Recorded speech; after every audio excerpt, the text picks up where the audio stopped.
sa gloire, tout pour sa gloire, oui, tout pour sa gloire,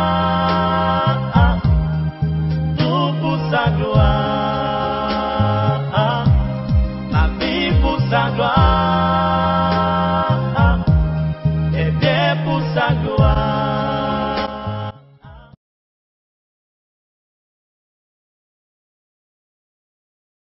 On peut s'asseoir dans la présence de Dieu. Je vais lire avec toi Ésaïe chapitre 40, le verset 27 au verset 31. La parole de Dieu déclare ceci. Pourquoi dis-tu Jacob? Pourquoi dis-tu Israël? Ma destinée est cachée devant le Seigneur. Mon droit passe inaperçu devant mon Dieu. Ne le sais-tu pas? Ne l'as-tu pas appris? C'est le Dieu d'éternité, l'Éternel, qui a créé les extrémités de la terre. Il ne se fatigue point, il ne se lasse point. On ne peut sonder son intelligence. Il donne de la force à celui qui est fatigué et il augmente la vigueur de celui qui tombe en défaillance. Les adolescents se fatiguent et se lassent et les jeunes hommes chancellent. Mais ceux qui se confient en l'Éternel renouvellent leur force. Ils prennent le vol comme des aigles. Ils courent et ne se lassent point. Ils marchent et ne se fatiguent point. J'ai parlé de Ésaïe 40, le verset 27 au verset 31. Amen. Est-ce qu'on peut acclamer la parole? Amen. Gloire à Dieu. Gloire à Dieu. Gloire à Dieu. Amen. Bien-aimés, voici le passage que le Saint-Esprit a mis sur mon cœur de partager avec vous. Et ce passage s'adresse à un peuple qui appartient au Seigneur. Dieu s'adresse à son peuple et Dieu lui pose une question. Pourquoi dis-tu Jacob? Pourquoi dis-tu Israël? Mon droit est caché devant toi. Amen. Amen. Vous savez ce qui me plaît dans la pédagogie de Dieu, c'est les moments où il te pose des questions. Parce que Dieu est un Dieu fidèle. Un Dieu bien-aimé qui réalise ses promesses. Un Dieu qui a toujours accompli sa parole. Et lorsque la parole de Dieu ne s'accomplit pas dans nos vies, lorsque les promesses de Dieu ne s'accomplissent pas dans nos vies, le problème n'est jamais du côté de Dieu. Il est toujours du côté de l'homme. Amen. Et il se trouve que Israël, en pleine difficulté, alors qu'Israël, bien aimé, s'était comporté d'une manière qui ne glorifiait pas Dieu, Israël se tourne à un moment donné vers le Seigneur et demande au Seigneur des comptes. Seigneur, mais pourquoi je ne suis pas béni? Seigneur, mais pourquoi je n'ai pas la paix? Seigneur, pourquoi je suis encore en captivité? Seigneur, pourquoi j'ai tellement de soucis? Et Dieu se retourne pour répondre à la question d'Israël par une question. Dieu demande à Israël, pourquoi dis-tu Jacob? Pourquoi dis-tu Israël? Mon droit est caché devant Dieu. En d'autres termes, Dieu me fait injustice. Amen. Amen. Et nous savons, bien aimé, que ces deux mots, ces deux noms ont une signification dans l'histoire d'Israël. Car nous savons qui est Jacob. Et nous savons aussi que le même Jacob s'appelle Israël. Lorsque Jacob était encore Jacob, Jacob signifiait un état de vie. Jacob, c'est celui qui fait partie de l'alliance, qui bénéficie certes de l'alliance de son père, de son grand-père Abraham. Mais Jacob, c'est l'homme fourbe. Malgré les alliances de Dieu, malgré la grâce qui fait en sorte qu'il bénéficie, bien aimé, de ce que ses pères ont posé comme fondement, Jacob est un homme foncièrement faux et fourbe. Parce que nous savons que Jacob a volé le droit d'aînesse de son frère. Il a trompé son père. Nous savons qu'il a trompé aussi son beau-père. Donc Jacob, bien-aimé, symbolise un état particulier. C'est la dimension charnelle du chrétien, qui est dans l'alliance de Dieu, baptisé, confirmé, donc dans l'église, mais qui vit encore par ses sens. Amen. Mais lorsqu'on commence à parler d'Israël, on parle alors de la dimension du prince de Dieu, dans sa dimension, de la dimension spirituelle. Parce que nous savons que lorsqu'il rencontre le Seigneur et que Dieu casse, bien aimé, sa hanche, Jacob le fou change de démarche, il change de façon de marcher. C'est celui donc qui a rencontré le Seigneur, celui qui opère dans le surnaturel. On voit donc, bien aimé, que les deux plaintes de Dieu s'adressent à deux dimensions, aux chrétiens charnels, mais aussi aux chrétiens dits spirituels. Amen. Dans la première plainte,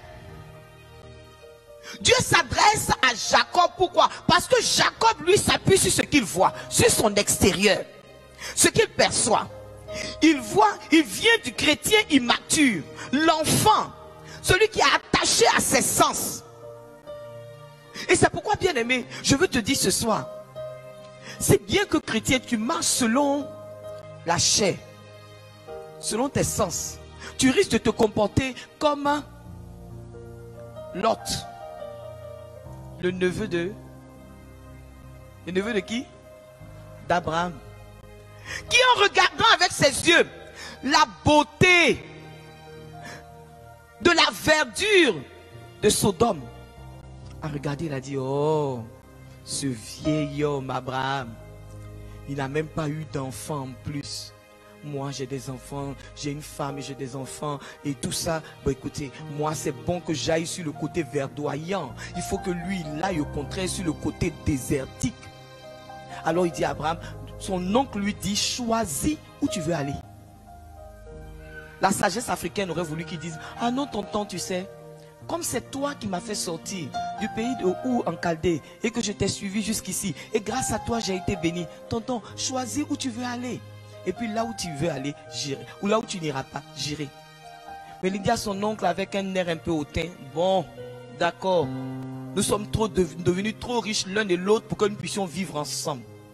Le moment est venu de nous séparer. Donc je prendrai la contrée verdoyante de Sodome et de Gomorrhe, ne sachant pas que là-bas se trouvait la mort, parce qu'il regardait avec ses yeux physiques.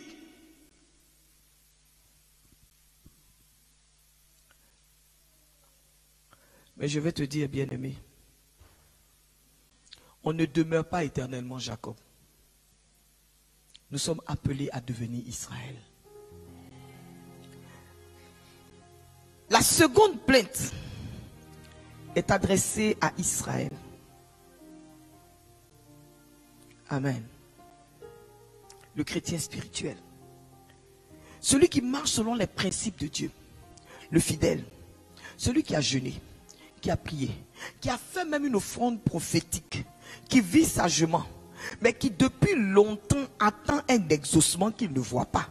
Et qui a peut-être fini par se dire, enfin, cette bénédiction-là, ce n'est pas pour moi. Il y a des gens à qui Dieu a réservé cette bénédiction. C'est pour ces personnes. Mais moi, cette bénédiction-là, ce n'est pas pour moi. J'en fais donc le deuil parce que je me rends compte qu'il y a cette dimension, moi je ne peux pas l'atteindre. Mais à toi aussi, bien-aimé, qui t'es engagé sur un chemin avec le Seigneur, qui a atteint ce niveau, je veux te dire, bien-aimé, il y a encore plus de Dieu à route. Il y a encore plus en Dieu à découvrir. Je veux t'inviter à ne pas t'arrêter à ce niveau-là, mais à savoir que Dieu te réserve quelque chose encore de meilleur. Alléluia. Les deux pourtant se plaignent et disent au Seigneur, ma voix est cachée devant toi, mon droit échappe à mon Dieu. En d'autres termes, tu m'as abandonné. Ma vie est déjà scellée. Je ne peux connaître en Dieu autre chose que ce que je connais aujourd'hui. Voici l'état dans lequel se trouvent beaucoup de chrétiens. Baptisés, confirmés depuis de nombreuses années. Bien aimé, vous avez été baptisé en quelle année? Qui a été baptisé ici il y a seulement 10 ans? Seulement 10 ans. que quelqu'un ici a été baptisé. Ah oui, il y a quelques-uns quand même. On peut comprendre. Ouais, pour ceux-là encore, on peut comprendre. Mais nous autres, qui avons été baptisés il y a au moins 40 ans, 6 jours après la naissance. Alors la question que je veux te poser, bien-aimé, où en es-tu avec ton baptême? Toi qui as été baptisé 6 jours après ta naissance. Donc ton baptême a le même âge que toi. Alléluia. Or, au moment où tu étais baptisé, tu n'avais pas la physionomie que tu as aujourd'hui. Pour dire que depuis ce temps de ta naissance, tu as grandi.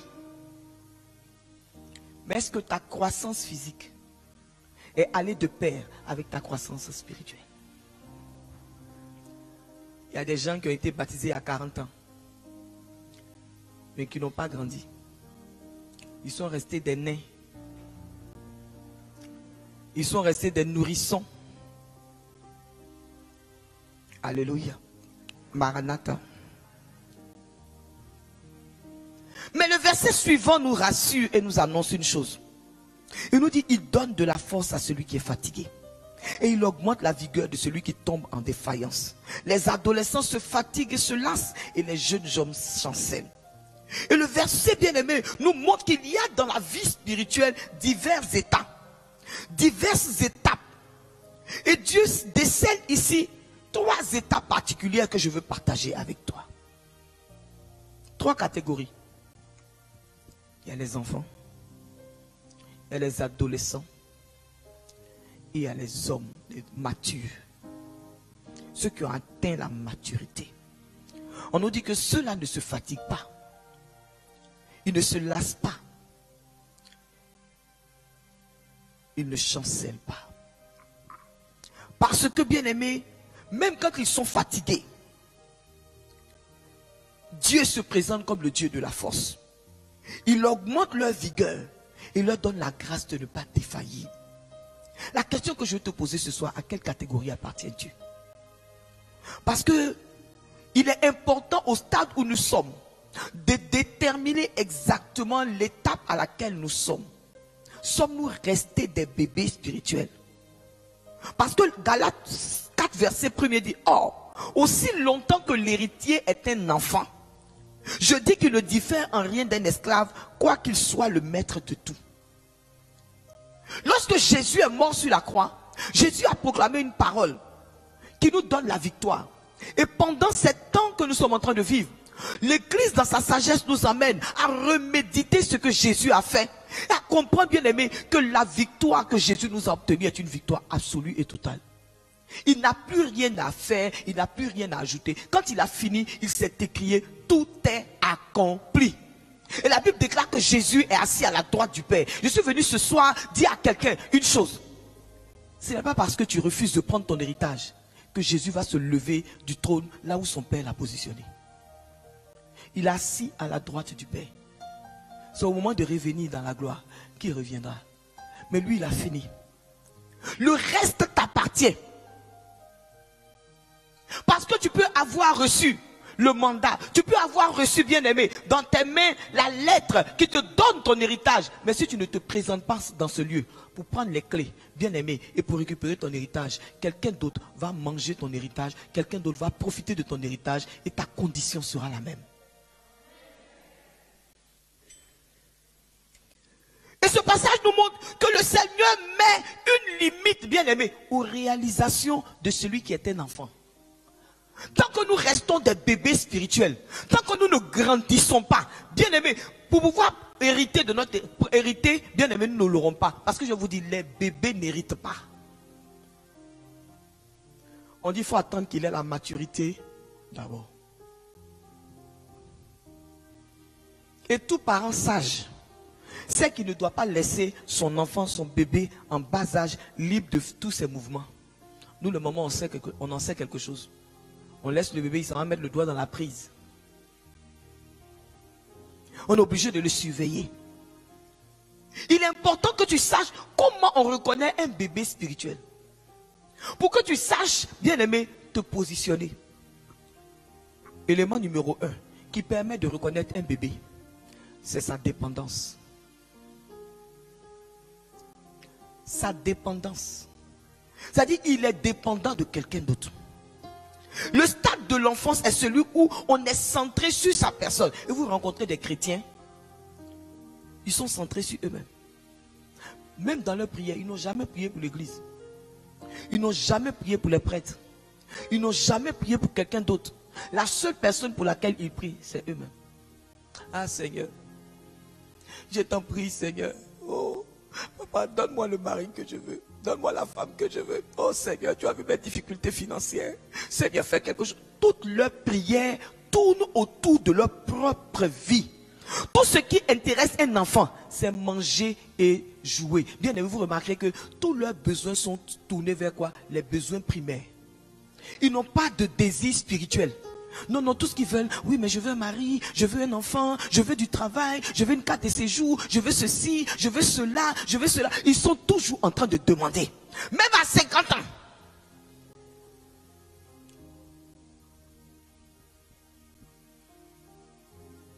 Amen. Amen. À telle enseigne qu'ils ne sont pas capables d'être une bénédiction pour les autres. Mais au contraire, on doit les porter. Mais est-ce que tu pries pour moi? Frère, est-ce que tu pries pour moi? Mais prie pour moi. Mais prie toi-même. Non, moi j'y arrive pas. Mais lis un verset, mais tu sais, moi quand je lis, je ne comprends pas. Donc s'il te plaît, est-ce que le Seigneur t'a pas dit quelque chose pour moi? T'as pas ressenti quelque chose pour moi? Et pendant la prière, est-ce que le Seigneur t'a pas parlé me concernant? Étape numéro 1. 2. Pour reconnaître l'enfant spirituel, les plaintes.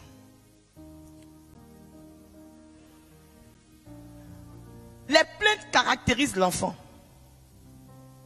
C'est un bébé qui se plaint constamment. Vous n'avez pas remarqué que les bébés, ils ont faim. Ils veulent même dormir.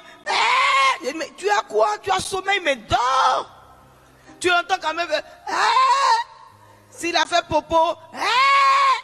Il faut qu'on s'occupe de moi, qu'on me prenne, qu'on me pouponne tout le temps. Et remarquez, c'est les chrétiens qui sont toujours en train de se plaindre. Ah oui, mais quand je suis venu, l'abbé ne m'a pas bien regardé. Non, et puis le frère là, il est berger, et puis il ne s'est pas occupé de moi.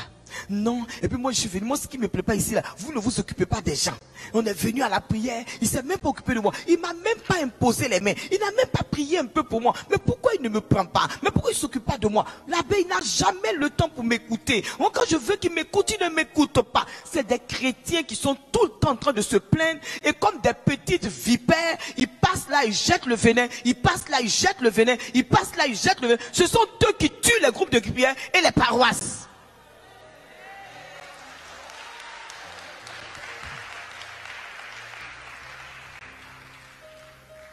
C'est la raison pour laquelle Israël est mort dans le désert. Ils sont morts dans le désert parce qu'ils étaient habités par un esprit de murmure. Et je peux vous assurer, bien aimé, lorsqu'on murmure, on reste dans le désert. Parce que c'est-à-dire les murmures, c'est l'esprit du désert. Ne pense pas qu'en murmurant, tes problèmes vont se résoudre. Non. Parce que je te dis, pour que tes problèmes se résolvent, il faut que tu te lèves. Mais comme tu ne te lèves pas, et que tu es là, et que tu es en train de murmurer. Depuis quand est-ce que tu as vu que des murmures ont changé la condition de quelqu'un? Rien. Amen. La troisième chose qui caractérise le bébé spirituel, il est charnel. C'est-à-dire qu'il fonctionne selon l'homme et non selon l'esprit. Et quand nous lisons 1 Corinthiens chapitre 3, le verset 1er, il dit pour moi frère, ce n'est pas comme à des hommes spirituels que j'ai pu vous parler, mais comme à des hommes charnels, comme à des enfants en Christ. Et le verset 3 dit, parce que vous êtes encore charnels. En effet, puisqu'il y a parmi vous de la jalousie, des disputes, n'êtes-vous pas charnels? Le bébé spirituel, il fonctionne selon la pensée humaine et non selon la pensée de l'esprit. Alors qu'est-ce qu'il fait? Il est toujours là. Oui, mais quand on est venu là, le père en parlant, il a regardé l'autre, il ne m'a pas regardé aussi. La sœur, elle a imposé les mains à l'autre. Quand elle a imposé les mains à l'autre, elle a mis plus de temps. Quand elle est venue sur moi, mais elle n'a pas mis beaucoup de temps.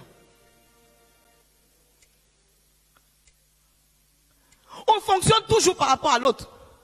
On se comporte un peu comme mon fils. Quand j'ai accouché de mon deuxième enfant, mon fils est venu me voir à l'hôpital. Et puis, bon, tant qu'on était à l'hôpital encore ça allait. Mais quand on est venu me chercher pour dire on rentre à la maison, il m'a posé une question, maman. J'ai dit oui.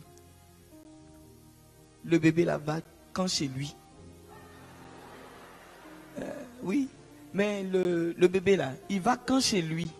Parce que je me suis rendu compte que depuis que tu es à l'hôpital ici, il est ici. Mais il va quand chez lui? Parce que là, on s'en va chez nous à la maison. Et moi, je suis là, il faut que tu t'occupes de moi. Voici le chrétien charnel. Toujours à se plaindre et toujours à agir dans une jalousie qui ne dit pas son nom et qui entraîne des disputes, d'une jalousie qui n'a pas de sens. Mettez les enfants ensemble, vous allez voir comment ils se comportent. 5 minutes, 10 minutes, vous allez voir qu'il y a un qui vient en pleurant. Vous donnez un jouet à l'autre, un jouet à l'autre. C'est celui que vous avez donné à l'autre là que l'enfant veut. Le sien, il ne veut pas. Mais donne-moi pour toi, laisse-moi, je vais jouer avec pour toi. Mais on t'a donné un jouet, laisse-le jouer. Non. Et c'est ainsi que se comportent les chrétiens immatures. Et cette immaturité se voit dans tous les domaines de leur vie.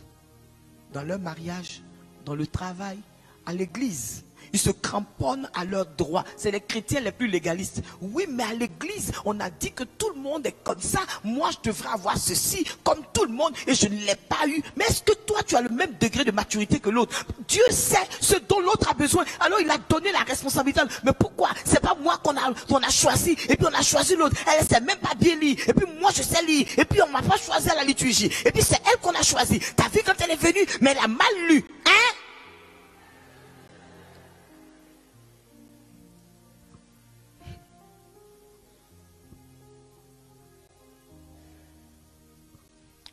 Amen.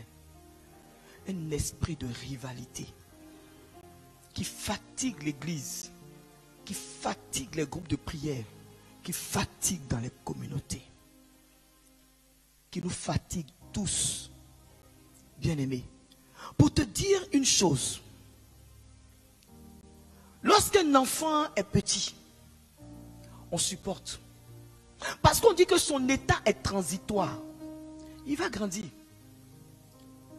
Mais quand vous vous rendez compte que l'enfant ne grandit pas, que depuis des années et des années, il est au même niveau, vous avez l'impression qu'il fait exprès, il finit par vous énerver. Vous le regardez et vous dites, tu as quel problème? Tu as quel problème? Et toi, tu n'avances pas. Imaginez des gens que vous connaissez depuis des années, c'est-à-dire ils sont toujours dans des cancans. Vous les rencontrez, quand ils vous rencontrent au carrefour, vous êtes morts. Parce que là, ils vous prennent là. Mais tu es au courant, mais tu sais ce qui s'est passé là. Et puis l'autre, mais il a fait ci, et puis il a fait ça. En fin de compte, quand vous voyez sa route, vous changez de chemin. Parce que vous êtes fatigué. Je peux vous assurer que Dieu aussi parfois est fatigué parce que Dieu a mis du potentiel en nous. Dieu a mis des grâces en nous. Dieu nous a dotés lorsqu'il nous a sauvés. Je vous ai dit hier qu'en accueillant Jésus, la parole vivante dans notre cœur, nous avons tout ce dont nous avons besoin. Quand la Bible déclare, bien aimé, une chose, Dieu dit quoi? Car sa divine puissance nous a donné tout ce qui contribue à la vie et à la piété. C'est-à-dire tout ce dont nous avons besoin, bien pour notre vie et pour notre piété, Dieu a déjà pourvu à cela. Et imaginez qu'on vous donne tous ces trésors et vous avez tout ça chez vous. Et vous jouez à l'enfant dessus parce que vous n'en connaissez pas la valeur. Vous faites des petites acrobaties dessus, oui, de temps en temps vous roulez. Mais on se rend compte que vous n'en connaissez pas la valeur parce que vous n'êtes pas capable de fructifier. Bien aimé, je ne sais pas si vous avez goûté Christ. Mais lorsqu'on a goûté Christ, bien aimé, on en veut plus de lui. On veut goûter plus que cela. On ne peut pas se... Imaginez qu'on ait mis, que vous ayez faim. Et qu'on vienne mettre, s'il vous plaît, une petite goutte de miel sur votre langue. Et puis, qu'est-ce qui se passe? On enlève le miel. Bien aimé, vous réalisez que vous avez besoin plus de cela. Je veux que vous compreniez, bien aimé, que celui qui me dit qu'il a rencontré le Seigneur depuis un nombre d'années, qui n'a pas soif d'une plus grande connaissance de lui, Je dis, il y a un problème qui ne va pas dans ta vie. Quand tu n'as pas soif, bien-aimé, d'aller dans une autre dimension, de connaître plus Christ. Bien-aimé, Dieu est doux.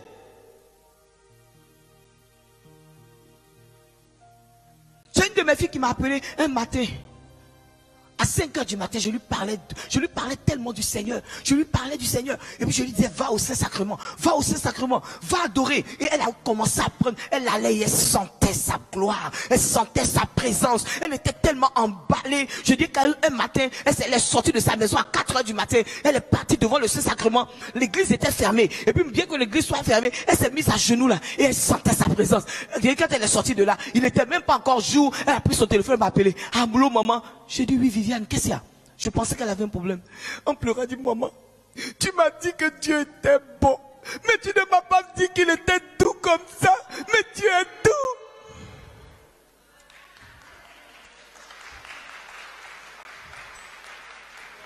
Quand elle m'a dit ça, j'ai dit, voilà.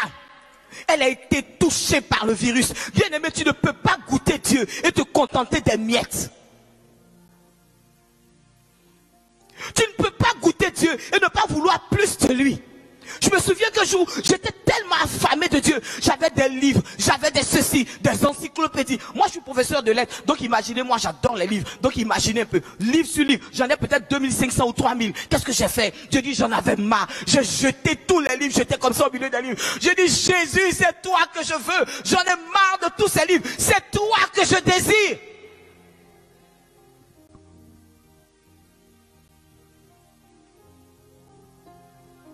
Quand tu as soif de Dieu, bien-aimé, il te désaltère.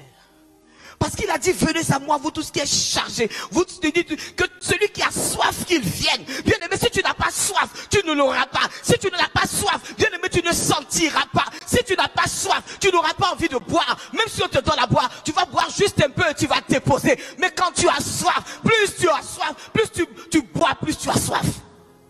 Remarquez, bien-aimé, quand vous avez trop mangé la veille, le lendemain matin, vous dites, moi, demain, je ne pourrai même pas manger parce que j'ai trop mangé. Mais je ne sais pas si vous remarquez, le matin, vous vous levez, vous avez faim. C'est le même principe. Être un enfant n'est pas une mauvaise chose. Mais demeurer un enfant est un péché. Parce que toute la loi de Dieu nous appelle à la croissance. Et c'est pourquoi 1 Pierre 2 dit, désirez comme des enfants nouveau-nés le lait spirituel le pur, afin que par lui vous croissiez pour le salut. Pour nous faire comprendre que la première chose qui apporte la croissance, bien aimé, c'est la nourriture. Il est chaud. Merci. C'est la nourriture. C'est pourquoi on appelle les bébés nourrissons.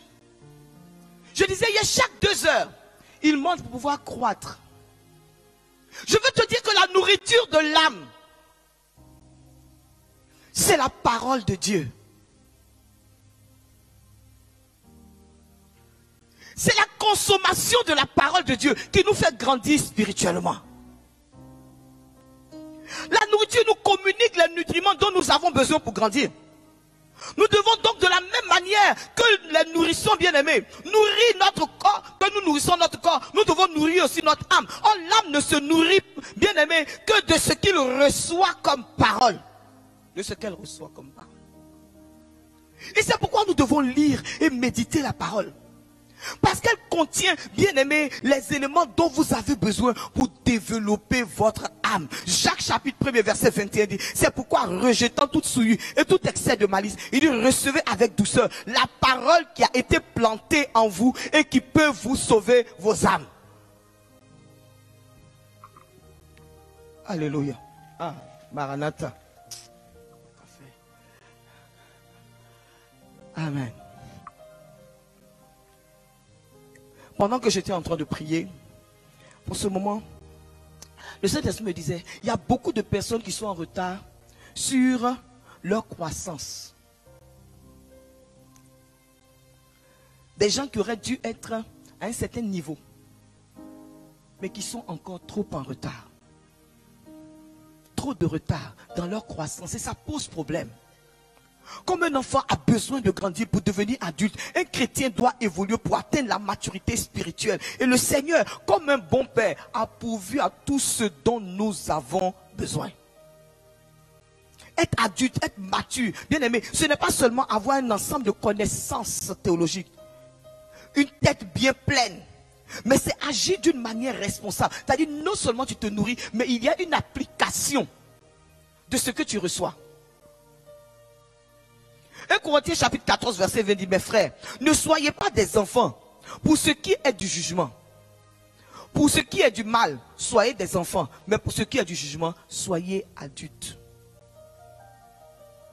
Pour nous dire quoi? Quand il s'agit de péché, soyons des enfants. Mais quand il s'agit de discerner les choses de Dieu, soyons des adultes. Alors comment atteindre cette croissance?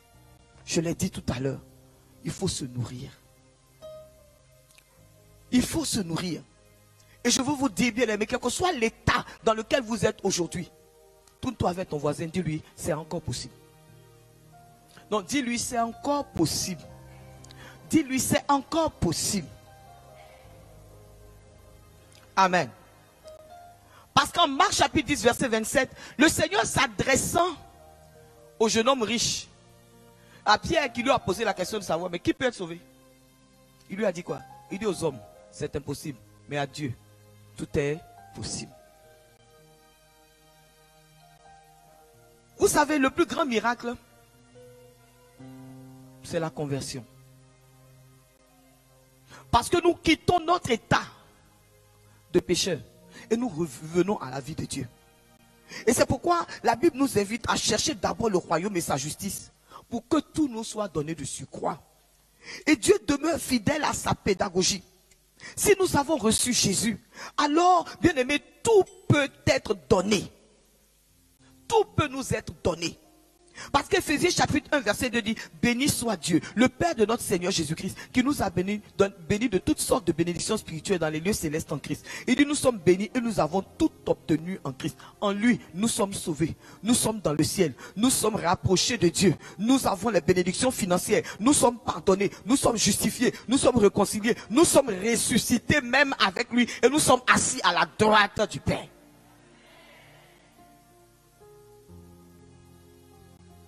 Amen. Et toutes ces paroles de la Bible sont importantes. Et nous allons comprendre pourquoi. Genèse chapitre 8 verset 22. Il dit, tant que la terre subsistera, les semailles et la moisson, le froid et la chaleur, l'été et l'hiver, le jour et la nuit ne cesseront pas. Dis Amen.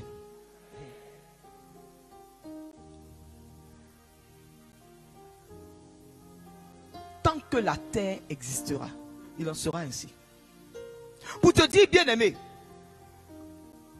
qu'il n'est pas normal que dans la vie d'une personne, la saison soit toujours identique. Pourquoi chez toi il n'y a que l'hiver? Qu'est-ce que toi tu as fait pour que l'hiver s'arrête sur toi? Toi chez toi, c'est toujours l'hiver. Mais vous êtes en Europe. Vous connaissez l'hiver? Vous connaissez le printemps? Vous connaissez l'été? Vous connaissez l'automne quand même? Pourquoi chez toi c'est toujours l'hiver? Dis à ton voisin, les saisons doivent se succéder.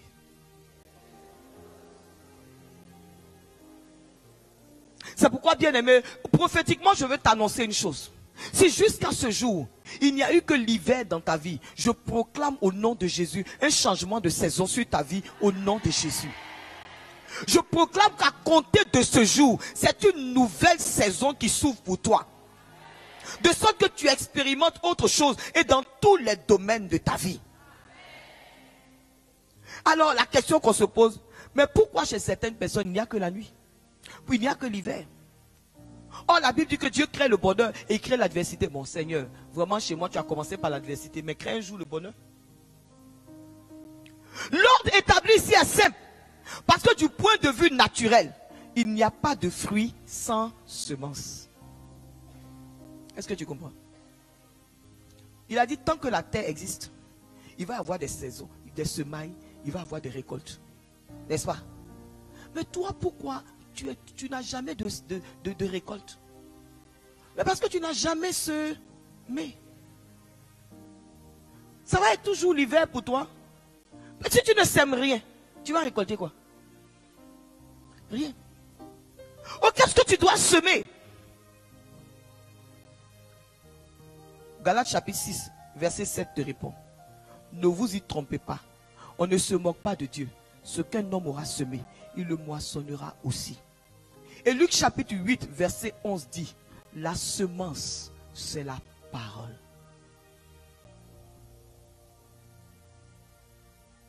Je dis que la semence, c'est la parole de Dieu. La parole de Dieu donc est une semence qui répond à tout. Tu veux grandir? La parole de Dieu. Pour avoir quoi? Tout ce que tu veux.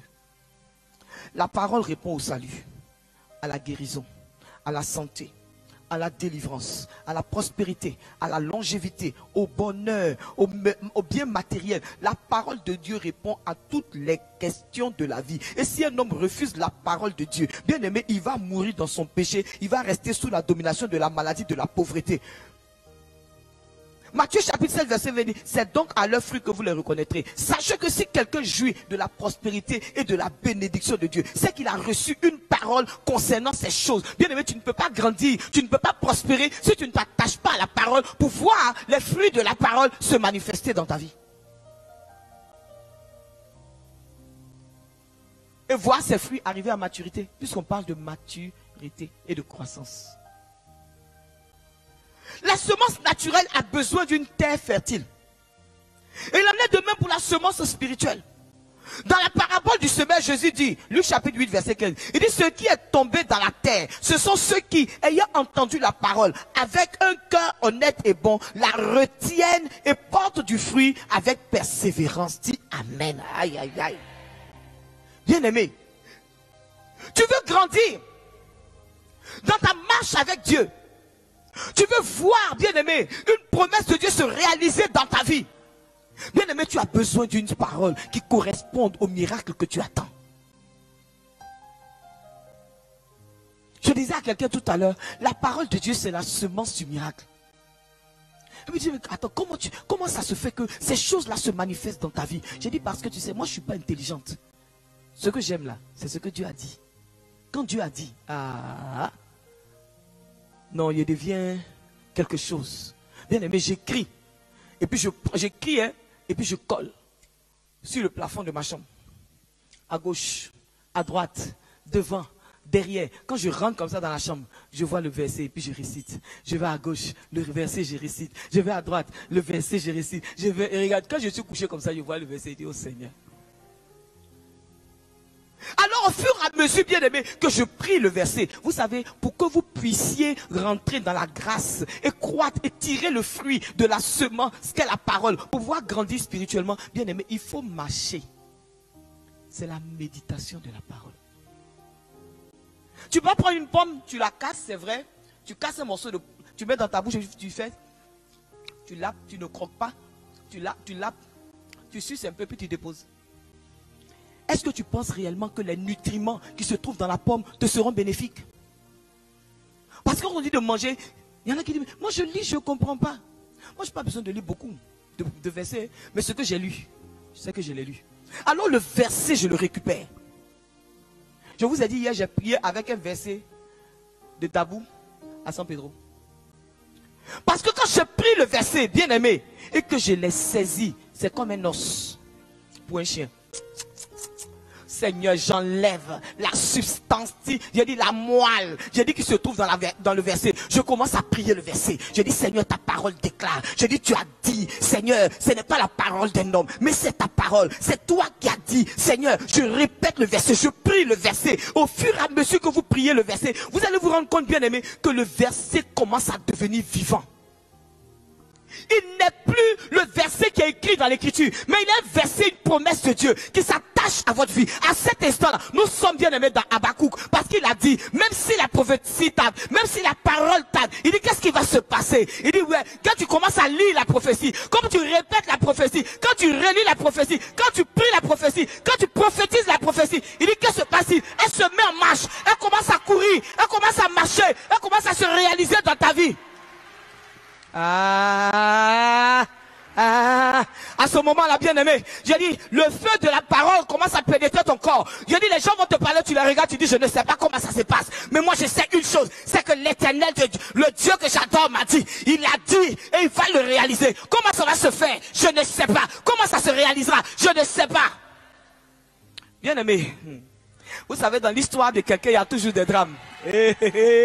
Sati Kirimanderebo. La guerre de Côte d'Ivoire n'est un secret pour personne. Quand il y a eu la guerre en Côte d'Ivoire, mon mari a tout perdu. Les gens ont pillé toute la société, tout perdu. Amen. Et j'ai rendu grâce à Dieu. J'ai dit merci Seigneur pour ce que tu as fait. Et puis l'année suivante, mon fils était en terminale, c'est mon aîné. Il était en terminale. Et mon fils cette année, il a passé le bac. Il a toujours été brillant. Donc je me réjouissais parce que je savais qu'il aurait son bac cette année-là.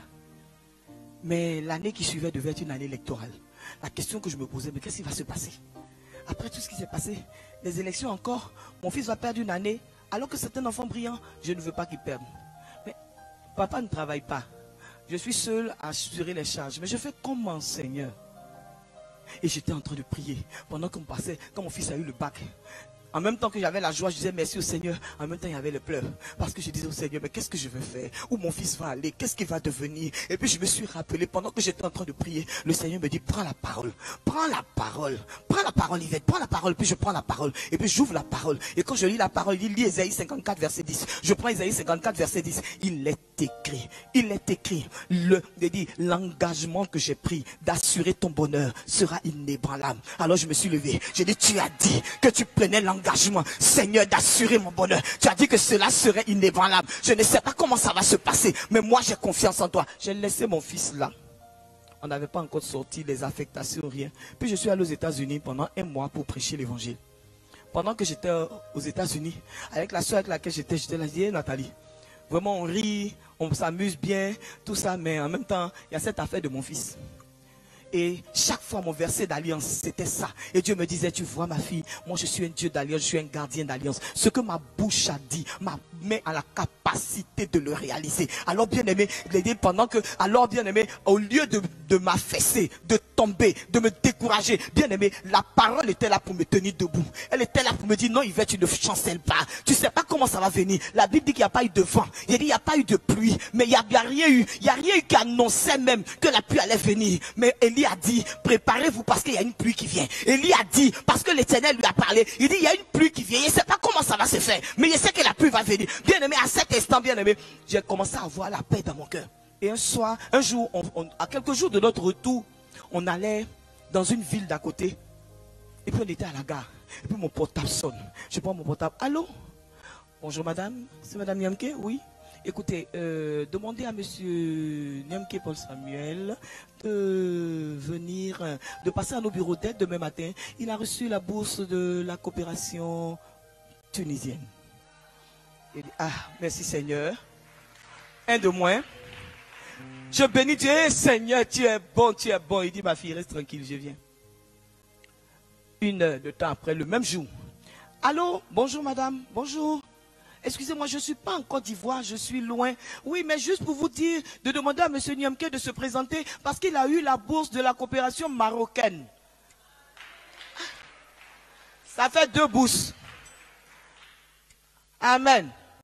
Mon mari m'appelle, allô chérie, j'ai dit oui. Écoute, Lisa Pété vient d'appeler, Samuel est reçu au concours, il est également boursier. Dieu dit, tu sais ma fille, tu sais, quand je dis toujours, j'ai dit, je ondule ta tête et ta coupe déborde. Parce que je suis en train de te dire là maintenant je mets le choix devant toi. Choisis où tu veux que ton fils aille. Donc j'étais maintenant en prière, maintenant Seigneur, il doit aller où? Il a dit, moi qui ne savais pas bien aimé où mon fils devait aller. Pour te dire bien aimé, que lorsque tu accueilles la parole, que tu fais de la parole ta source, elle te rend inébranlable dans les circonstances de ta vie. Bien aimé, alors que les gens s'inquiètent, les gens tombent à gauche, ils tombent à droite, mais qu'est-ce qui va se passer? Comment ça sera?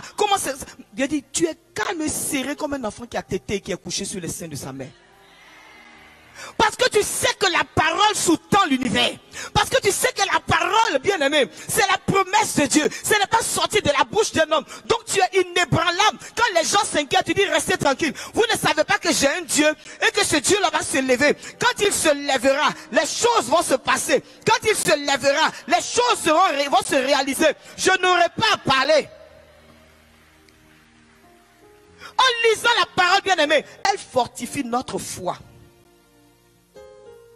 Je disais, je donnais mon témoignage hier quand je cherchais la grâce de l'enfantement. Le texte qui m'a stimulé, c'est le texte de Samuel. 1 Samuel, chapitre 1er, chapitre 2, chapitre 3, l'histoire de Anne. J'ai commencé à lire ce texte. Et j'ai ressenti vis-à-vis de Anne un très fort sentiment d'identification. À tel enseigne que mon fils s'appelle Samuel aussi. Amen. Amen. Mais quand j'ai lu ce texte, j'ai lu le cantique de Anne. Et elle a écrit, la stérile même enfante 7 fois. Elle dit, ah. Donc elle enfante 7 fois. Elle dit oui. J'ai dit, c'était devenu mon os. Donc, la stérile enfante 7 fois. Je suis allé prêcher à Yamsokro. Et pendant que je prêchais, je disais aux femmes, je dis, je ne sais pas comment ça va se passer. On m'a dit, j'ai un utérus myomateux, j'ai un cycle anovulatoire. Mais moi, je sais une chose. J'ai dit, je sais que je n'ai pas demandé à Dieu. Je n'ai pas dit à Dieu, Seigneur, guéris-moi. Tu sais, les médecins ont dit 6 heures. J'ai dit, Seigneur, je veux un enfant. Si la Vierge Marie n'a pas eu besoin d'avoir un homme pour faire un enfant, j'ai compris une chose. Ce n'est pas un spermatozoïde qui engrosse une femme, c'est la parole de Dieu. Quand il a dit ça, Dieu a dit, Seigneur, envoie-moi s'il te plaît un enfant. Si on dit l'utérus n'est pas bon, qui se couche dans mon estomac pour sortir. Mais je peux vous assurer que quand je suis tombée enceinte, j'ai eu tous les troubles d'estomac, tel enseigne que, vous savez comment, à mes soeurs, on appelait mon fils œsophagien. Parce que j'avais tellement mal au ventre que quand je suis à l'hôpital faire les examens, on dit, vous avez un reflux gastro-œsophagien. Donc mon fils s'est appelé, pendant un bon bout de temps, œsophagien. Pour te dire, bien aimé, qu'il est important pour toi de fixer ton regard sur la parole. Dis Amen. Parce qu'il y a de la puissance dans la parole. Et cette puissance-là, elle sort quand tu mâches la parole, quand tu médites la parole, elle devient vivante et elle devient comme un sucre qui rentre dans ton corps et qui fait grandir ton être spirituel. À tel instant qu'on tape ton dos, ça fait king, king, king, king. Vous savez pourquoi? Parce qu'il y a le fer spirituel qui est dedans. Tu sens la gloire de Dieu, tu sens le feu de Dieu dans ton corps. Tu ne lâches pas, bien aimé, parce que tu dis aux gens, je ne sais pas, hein. Vous avez dit, mais Dieu a dit. Quand la guerre a commencé en Côte d'Ivoire, vous savez, j'avais combien sur moi? 1000 francs. Mon mari avait 500. Et nous, on était dans la maison avec 5 enfants. Seigneur, on fait ça comment? Je ne sais pas. On va manger comment? Les gens disaient, faites des provisions. C'était la période dure pour nous. Faites des provisions. On va trouver l'argent où? Pour faire les provisions. Pour faire les provisions, il faut chercher, il faut avoir l'argent. Donc on était là. Lui et moi, on se regarde. Allez les enfants, on se regarde. Je vendais à ce moment-là du poulet frais. Et comme les banques étaient fermées, tout était fermé, on avait tout bloqué. Donc il n'y a plus de liquidité. Comment on va vendre le poulet? Le fournisseur ne va pas te donner du poulet sans payer. Mais là, tout était fermé.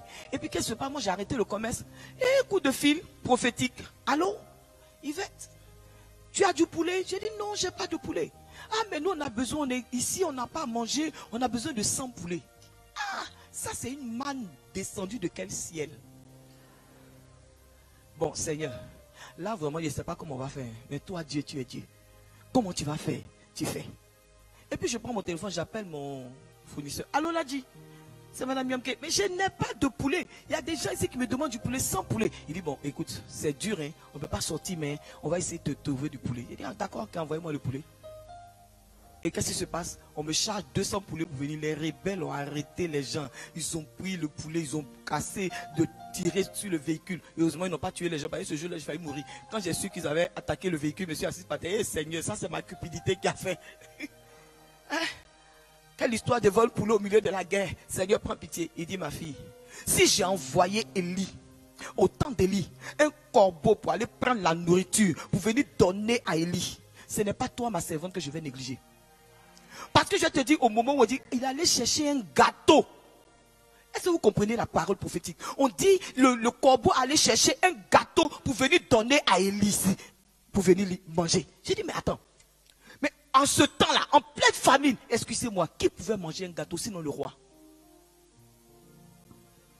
Dieu envoyait un corbeau à la table du roi pour aller piquer la nourriture du roi, pour envoyer à son serviteur. Je te dis, bien-aimé, si tu es là, que tu es en difficulté, tu as du mal à trouver de quoi subvenir à tes besoins, je suis venu te dire ce soir que le Dieu que tu adores est le même hier, aujourd'hui, éternellement. Il n'a pas changé. Il est capable d'aller envoyer son corbeau piquer à la table des rois pour venir te donner à manger. Il a fait pour moi.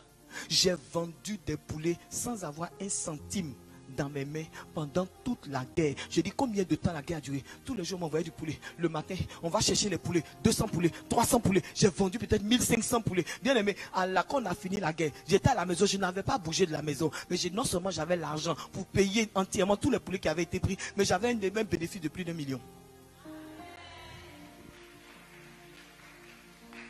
À cause de quoi? La parole. La parole. Je termine en te disant une chose, bien-aimé. La parole de Dieu, lorsqu'elle résonne dans ta vie, elle fortifie ta foi. Elle fortifie ton amour. Elle te fortifie dans la prière. Elle fortifie ton service chrétien. À tel enseigne que, bien-aimé, tu ne sers plus Dieu pour les hommes, mais tu sers Dieu pour Dieu. Alors, tu ne vas pas te fâcher. Je suis venu là. L'abbé m'a mal parlé. Église là, c'est quoi? C'est du bénévolat en fait. Comme il m'a mal parlé, je ne viens plus. Parce que tu n'as pas vu qui tu sais. Mais quand tu sais, qui tu sais? Parce que la parole t'a formaté. Parce que la parole t'a formé. Parce que la parole, bien aimé, a travaillé en toi. Bien aimé, tu ne sers pas pour un homme, mais tu sers pour Dieu. Même quand on te dit, ne va pas. Est-ce que vous savez que pendant la guerre, tous les grands prédicateurs de Côte d'Ivoire avaient disparu? Moi, Yvette, je prenais ma voiture. Et puis vous savez ce que je faisais? Je partais sous les balles ou à Radio Espoir pour aller prêcher. Une de mes soeurs, on était deux. Et puis on est dans la voiture, et puis on arrive au carrefour de Koumassi, et puis les gens tirent à gauche, tirent à droite, et puis Charlie, on fait quoi? On fait quoi? Il dit, maman. Il a dit, on est au milieu de la guerre, ça tire ici, ça tire là. À un moment donné, les gars de Radio Espoir même nous ont dit, bon écoutez, on va faire en ligne. Donc ils nous ont trouvé un micro avec un truc, donc j'enregistre à la maison, et puis je balance par email pour qu'ils reçoivent. Parce que je vais te dire, le feu te brûle. La parole nous met en mouvement. La parole nous fortifie. La parole nous tient debout. Elle nous renferme dans la foi. C'est la parole qui fait que tu regardes la maladie. Et puis tu te dis, c'est vrai, hein, c'est dur. Mais je crois que Dieu va faire. Je termine en rendant le témoignage de ma mère. Il y a quelques années, alors que c'était très dur pour moi, ma mère est tombée malade. Et on a décelé qu'elle avait un cancer. J'ai mon frère qui est ici, donc mon frère a demandé que ma mère vienne. Donc ma mère est venue ici pour se faire soigner. Et quand elle est arrivée, vous connaissez le prix des soins ici sans assurance. C'était énorme. En tout cas, ça faisait plus de 7 millions de francs. Amen. Et moi, j'étais à Abidjan. Je n'avais pas d'argent. Donc ma mère est arrivée, elle était juste venue pour des vacances. Et puis on est allé voir, on a dit, ah, c'est une tumeur. Donc on a enlevé, on a dit, il fallait qu'on fasse la chimio, la radiothérapie. On n'avait pas les moyens. Elle a dit, laissez-moi retourner à Abidjan. Donc elle retourne à Abidjan, vendre sa voiture. On a cherché les moyens un peu pour lui donner et puis elle est venue.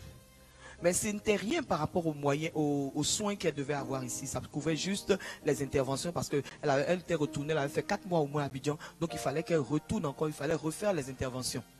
Amen. Et j'étais en train de prier.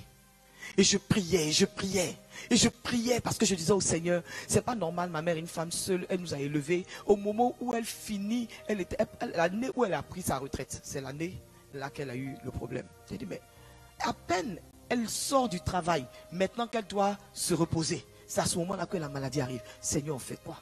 Donc prière sur prière, prière sur prière, prière sur prière. Et le challenge là, c'était quoi? C'était l'argent. Parce qu'il fallait trouver l'argent pour soigner. Et le médecin que ma mère avait trouvé ici, lui, écoutez, on vous soigne. On vous soigne d'abord, on va régler les questions financières après. Donc il soigne ma mère, il soigne ma mère, il soigne ma mère, jusqu'à ce qu'elle soit en rémission totale. Et on lui dit, voilà madame, vous êtes guérie. Là, notre angoisse a commencé.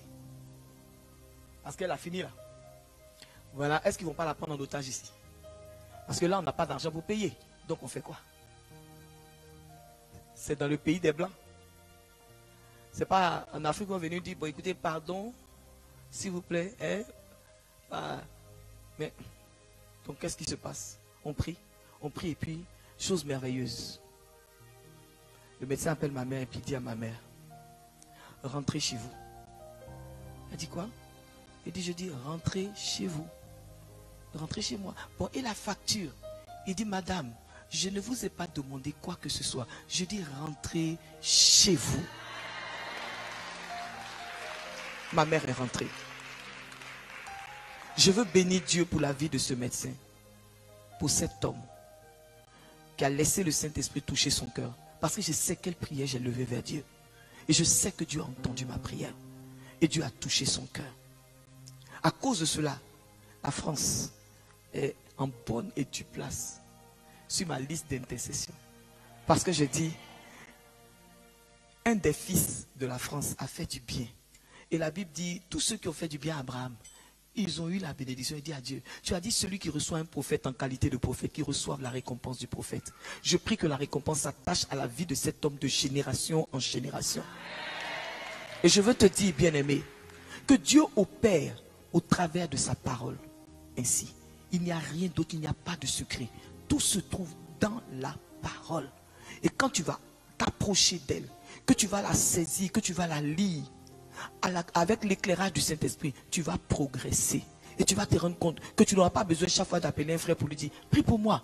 Mais toi-même, tu vas te lever, tu vas prier et tu vas remporter des batailles, tu vas remporter des victoires. Tu vas te rendre compte, bien aimé, que tu n'auras plus peur quand un démon va venir t'attaquer. Tu vas te tourner vers lui et tu vas dire opération vice-versa. Ce sera lui qui va changer de direction. Ce sera lui qui va repousser chemin. Tu vas te rendre compte que lorsque la montagne sera devant toi, tu vas dire à la montagne au nom de Jésus, déplace-toi. Pour ça, tout simplement, bien aimé, parce que tu auras prêté attention à la parole de Dieu. C'est elle qui est la source de la croissance. Et c'est elle qui peut t'assurer de grandir et d'atteindre la stature de Christ. Car, je veux te dire une chose, c'est par là que je termine. L'objectif de Dieu, c'est que tu sois sur la terre un nouveau Christ, une nouvelle Christ. Car il est écrit, vous êtes en effet pour Dieu la bonne odeur de Christ parmi ceux qui sont sauvés et parmi ceux qui périssent. Que Dieu vous bénisse. Pour sa gloire.